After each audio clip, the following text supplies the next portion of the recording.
చంద్రబాబు నాయుడు గారి 100 రోజుల పాలన మీద దృష్టి పెట్టేసరికి ఇప్పుడు తిరుమలకు వచ్చే నెయ్యి కల్తీ జరిగిందంటూ ఇంకో డైవర్షన్.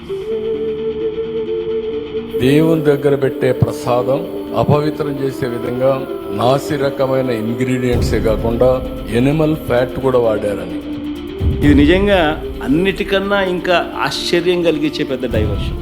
ఎందుకనంటే చంద్రబాబు నాయుడు అనే వ్యక్తి ఎంత దుర్మార్గుడు, ఎంత అన్యాయస్తుడు అని అంటే వెంకటేశ్వర స్వామి వ్యవస్థను రోడ్డు మీదకి తీసుకొచ్చే కార్యక్రమం చేస్తాం.